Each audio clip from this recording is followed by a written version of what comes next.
सो hey guys, मैं हूँ doctor venom मेज, जो कि एक डीमन है, पर तुम लोग मुझे बुला सकते हो मिस्टर चार्मिंग। आज हम पढ़ने वाले हैं पूरा पीरियोडिक टेबल बस 15 मिनट के अंदर। जी हाँ, बस 15 मिनट के अंदर पूरा chapter complete. Let's get started. Bye the way, thank you so much for 48 subscriber, पर मुझे और सब्सक्राइबर्स चाहिए। जाओ चैनल को सब्सक्राइब करो एंड या लेट्स गेट स्टार्टेड। स्टार्ट होती है 1800 से, जहाँ पे हमारे पास थे सिर्फ 31 एलिमेंट्स। फिर 1865 तक 65 63 एलिमेंट्स, और अब हमारे पास कितने हैं? 118 और प्लस। साइंटिस्ट लोग और एलिमेंट्स ढूंढ रहे हैं और डेवलपमेंट हो रही है साइंस में भी। सबसे पहले है हमारे पास पीरियोडिक टेबल के लिए डोबिनिया, फिर न्यूलैंड्स का ऑक्टेव, फिर मेंडलीव का periodic table. By the way, Dobereiner का ट्रायड था कि तीन तीन के जोड़ों में बनाया जाएगा, लेकिन वो फेल हो गया। फिर ये ऑक्टेव रूल आया, लेकिन ये भी फेल हो गया क्योंकि ज्यादा कॉम्प्लेक्स जा नहीं पाया।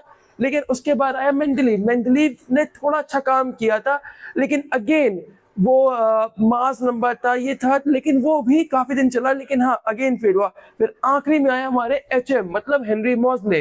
इन्होंने हमें दिया इस वक्त का मॉडर्न पीरियोडिक टेबल। हो सकता है फ्यूचर में तुम में से कोई ऐसा हो स्टूडेंट या फिर कोई और हो जो हमें और अच्छा पीरियोडिक टेबल दे, लेकिन अभी के लिए बस इतना ही। अब इस पीरियोडिक टेबल में होते हैं 60 पीरियड और 18 ग्रुप। बढ़िया बात है। तो अब ये 60 पीरियड 18 ग्रुप, मतलब 60 पीरियड ऐसे और 18 ग्रुप बाय कॉलम्स, एक कॉलम, दो कॉलम, तीन कॉलम। ठीक है। एस ब्लॉक एलिमेंट्स जो होते हैं उनमें ग्रुप होता है 1 और 2, मतलब इसमें तो ये सारे होते हैं highly reactive, metallic, P block 13 और 18, और मतलब मेटालिक। फिर पी ब्लॉक आता है, ये होते हैं ग्रुप नंबर 13 टू 18 वाले। ये थोड़े आखिरी वाले होते हैं। ये होते तुम्हारे मेटालिक, नॉन मेटालिक्स और मेटलॉइड्स। सिंपल बात है। अब अगर तुम समझ लिए तो अब फटाफट तुम मेरे बोर्ड से कॉपी कर सकते हो अगर तुम्हें नोट्स बना रहे हो वन शॉट वाले, या फिर हम आगे बढ़ सकते हैं, पर पहले तुम लिख लो। ये तो हमने कर लिया। अब हम आगे बढ़ते हैं अपने डी ब्लॉक के साथ, जो कि आते हैं 3 और 12 में। ये कलर्ड आयंस होते हैं, ये वेरिएबल ऑक्सीडेशन स्टेट होता है, ये कैटलिस्ट होते हैं, और ये पैरामैग्नेटिक होते हैं। ठीक है, बढ़िया बात है। एफ ब्लॉक जो होते हैं वो एकदम बॉटम में होते हैं, एकदम अकेले अलग से बैठे रहते हैं। ये तो बात हो गई। अब लैंडरॉइड्स होते हैं 4F, ये एफ ब्लॉक वाले होते हैं, और एंटीनोइड्स 5F। ठीक है, भी तो बात हो गई। इस पे कोई ध्यान देने वाली बात है नहीं, क्योंकि एकदम अकेले हैं, इनको छोड़ो, हटाओ, दूर फेंको। तुम लोगों को इतना कॉम्प्लेक्स में नहीं जानना। अब स्पेशल पोजीशन में आते हैं हाइड्रोजन और हीलियम। हाइड्रोजन ग्रुप 1 और 17 में बैठा होता है।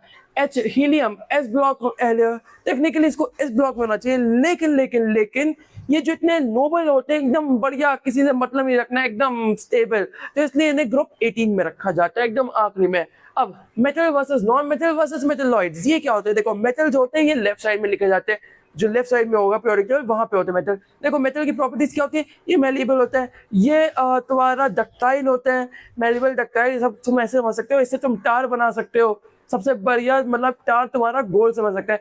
इनको तुम एकदम पेपर प्लेट बना सकते हो। ये कंडक्टिव होते हैं, एकदम बढ़िया, एकदम तुम्हारा हीट कंडक्ट कर सकते हैं, इलेक्ट्रिसिटी कंडक्ट कर सकते हैं। इसमें हमने देखा होगा कॉपर वायर यूज कर सकते हैं, हम सिल्वर वायर यूज करते हैं, इलेक्ट्रिकल कंपोनेंट्स का हम गोल्ड यूज करते हैं, इसलिए हम यूज करते हैं। नॉन मेटल क्या होता है? इसी का ऑपोजिट, ये एकदम ब्रिटल होते हैं, एकदम अगर तुमने एक हथौड़ा मारा तो बस खत्म, चकनाचूर। उसके बाद इसी जगह पे वो नॉन कंडक्टिव होते हैं, इनको कोई फर्क नहीं पड़ता, तुम हीट ट्रांसफर कराएंगे ही नहीं। लेकिन मेटलॉइड्स ये स्पेशल है, क्यों? क्योंकि कभी मेटल्स की तरह बिहेव करते हैं, कभी नॉन मेटल्स की तरह बिहेव करते हैं। जैसे कि सिलिकॉन चिप्स के अंदर यूज होती है, कभी ये है कि इनको पास करने देता है, कभी नहीं पास करने देता है, एक स्विच की तरह काम करता है, लेकिन हमारे कहने पे है। इसलिए केमिस्ट्री इतनी बढ़िया जाती है, मतलब केमिस्ट्री दुनिया में हर जगह काम आ जाएगी। अब देखो, सिलिकॉन, जर्मेनियम और AsSbTe, ये सारे अलग अलग है। तो मेटलॉइड्स को याद करते हो। मेटलॉइड्स जो होते हैं वो जिगजैग में रहते हैं पीरियोडिक टेबल में। अब अगर तुम्हें इस ब्लैक बोर्ड को लिखना हो तो तुम लिख सकते हो। और हाँ, मेज बाय द वे, जानते हो मेज ने पूरा ये जो मेरा हाथ है उसको चेंज कर दिया, मुझे चुटकी बजाने की जरूरत भी नहीं है। बस अगर नीचे भी रखा हूँ और मैंने ऐसे किया, देखो, अब वापस आ गया, वापस चला गया, कितनी बढ़िया। लेकिन इसका, रुको, वापस करने दो। ठीक है, ये तो हो गया। अब हम आगे चलते हैं, और जिसको लिखना हो तो लिख सकते हो, और उसके बाद हम थर्ड स्लाइड में चलते हैं अपने।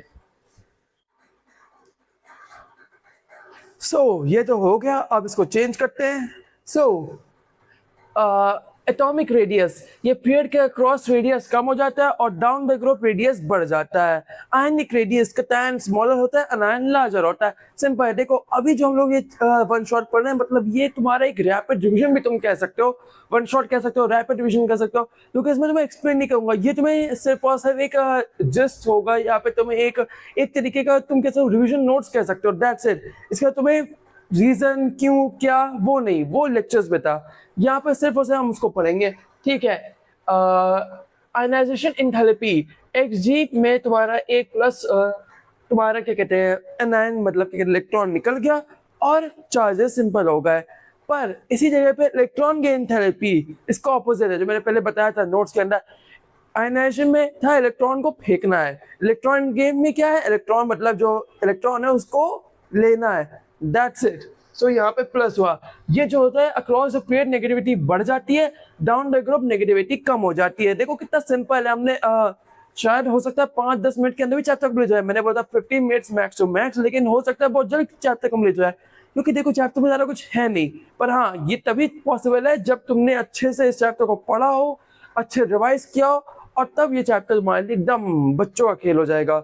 सो ये तो तुमने पढ़ लिया, अब मैं साइड हो जाता हूँ और तुम लोग लिख सकते हो। ये तो हो गया, अब स्लाइड को चेंज करते हैं। Electronegativity, electron attraction power in bond, simple है। फ्लोरीन में सबसे हाईएस्ट होता है, अक्रॉस द पीरियड सबसे ज्यादा, डाउन द ग्रुप कम।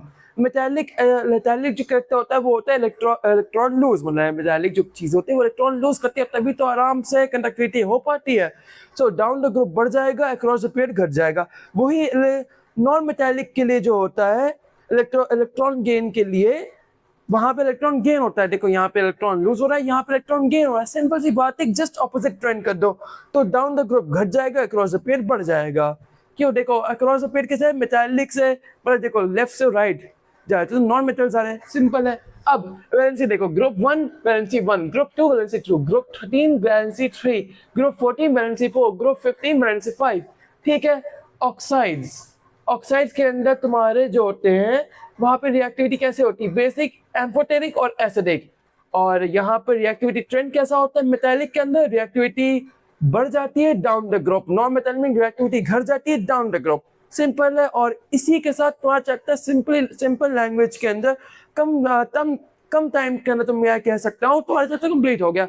अब अगर पूरे लेक्चर्स देखो तो तुम जाके पूरे लॉन्ग लेक्चर्स वन शॉट देख सकते हो, पर ये तुम्हारा रैपिड रिविजन हो गया।